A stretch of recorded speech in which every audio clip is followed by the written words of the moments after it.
Hello everyone, TimeToGrind here, and today, and actually like a day or two ago, we got a lot of new information about what the next update for Overwatch is going to be. Now, this isn't everything that's going to be in it, and so when we actually know everything that's coming out in it, I will definitely, make a patch breakdown video like I do for most big patches, but these two things that we know about are so big I needed to make a video as soon as possible, just kind of telling you guys about them.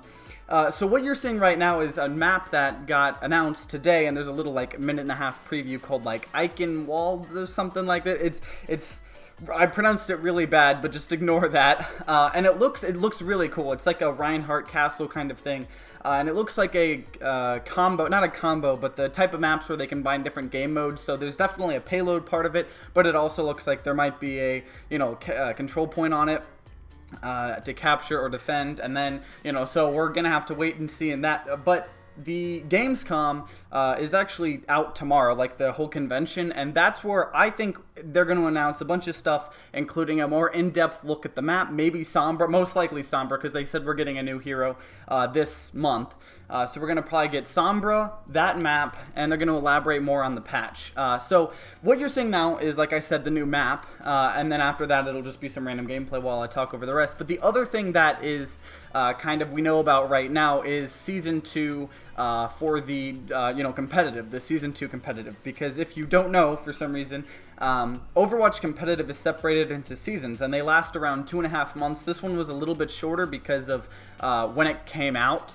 And your rank doesn't reset completely. It technically like resets, but then you get to a certain point depending on how good you did last season. So say you got to rank 65, you're not going to be at 65, you'll probably be around 50-ish, but you're not going to have to restart everything, because then it would feel more like a grind. So they kind of revamped this entire system a lot. So I'm going to go over some of the main things, and of course, when I actually make the patch breakdown video, which might be tomorrow or the next day, depending on when, they kind of announce everything and then put it in PTR.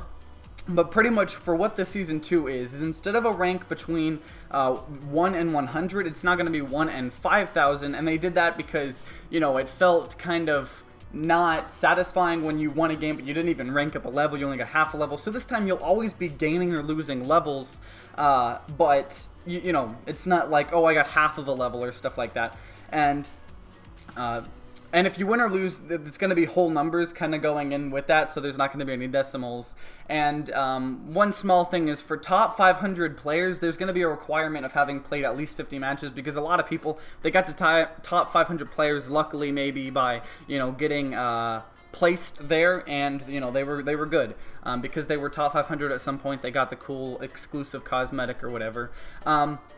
And along with the 1 to 5,000 ranking, there's now 7 tiers. There's Bronze, Silver, Gold, Platinum, Diamond Master, and Grandmaster, and they all have different level things. And once you get into a tier, you can't drop down tiers. So say, as an example, Jeff Kaplan said that Gold was around level 2,000 to 2,500. So say you get placed in Gold, and you're 2,250. You will always be Gold unless you go up, but if you go down to, say, 1,500, say you lose a lot of games, you're still going to have the Gold tier, but your just level will be in Silver. So most likely you're still gonna play against Silvers, but it won't show you as D ranking into that, because all the rewards are going to be based on the highest tier you made.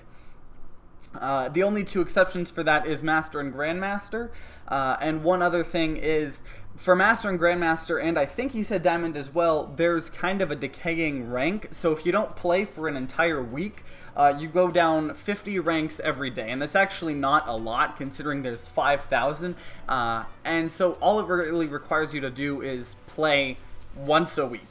And you may think that that's not fair, but if you're wanting to get to the really high skill levels, they don't want you to not play for a month and then get back on and be ranked with the best of the best, if because you may be a little rusty. And that can't cause you to drop down below Diamond. Like, it's not like you're gonna play at the beginning, you're gonna get Grandmaster, you're not gonna play for 2 months, you're gonna get back on in your Bronze. Like, it's not how that works. You won't go past Diamond with the decay, but it's still there to kind of make sure you don't start playing with the best of the best if you're actually rusty.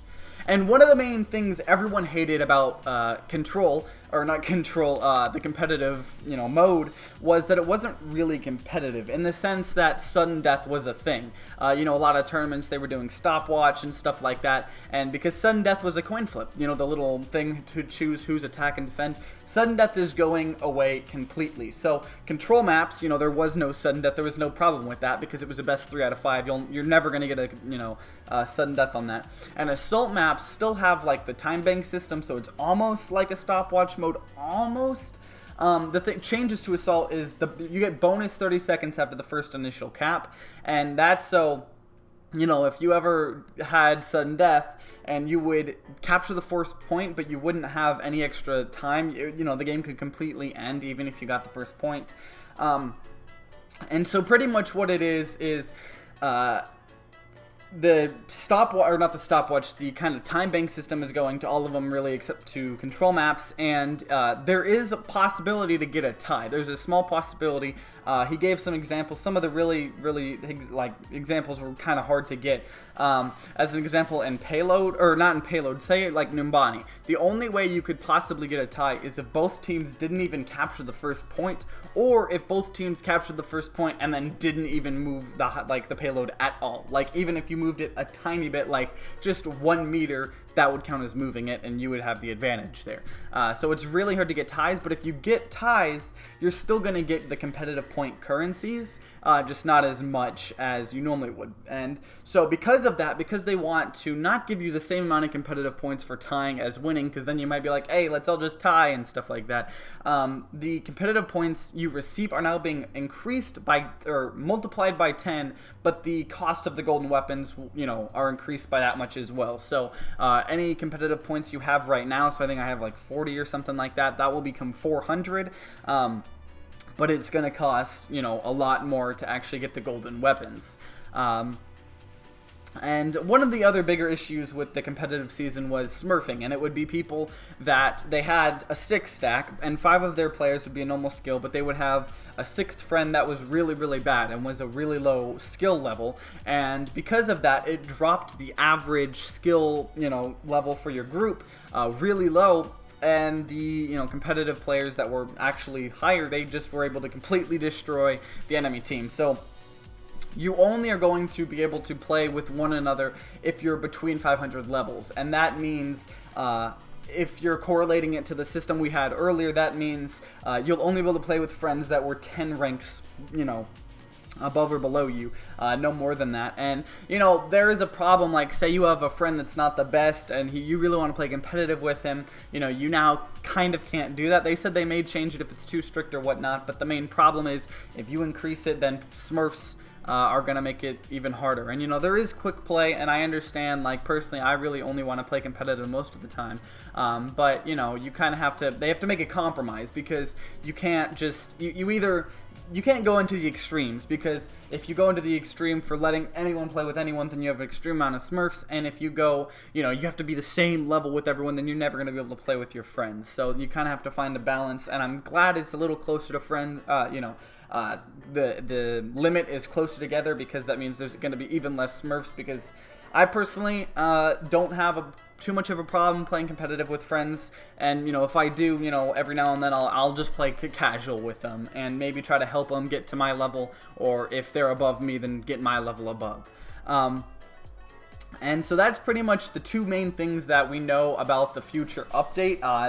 Now if I had to guess, the season ends on Thursday and Gamescom is on Wednesday, so if I had to guess, we may see it on Thursday, because Jeff Kaplan said we would see it this week, and normally I would say Tuesdays because Blizzard likes doing things on Tuesdays, but we may see it on Thursday or Friday. That way on Tuesday we actually get the actual update.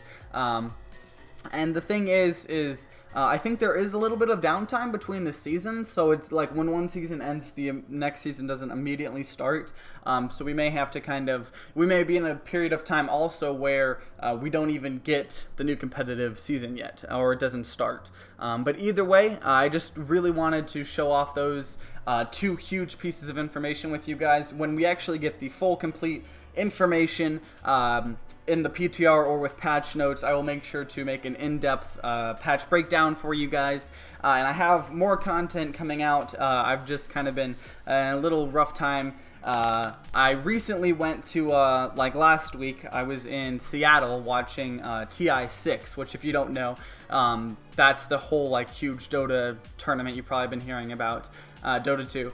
And so I have a video kind of talking a little bit about that, comparing it to Overwatch and stuff like that. I have two quick tip videos that I'm kind of juggling around, trying to figure out how I really want to like go at them with, because if you guys don't know, they a long time ago, a few months ago, the quick tip videos were going up on a channel called like Realm Games, like maybe 3 or 4 days before they came out on my channel, just because I don't want to give anyone exclusive rights to my content. It's my content, but you know, it's just kind of helping me get more of you guys, more awesome subscribers and stuff like that. So I don't know whether it's going to be something like that, but I don't have necessarily enough or as much time as I used to make videos, or even to play Overwatch as much as I used to, but definitely still have stuff coming out.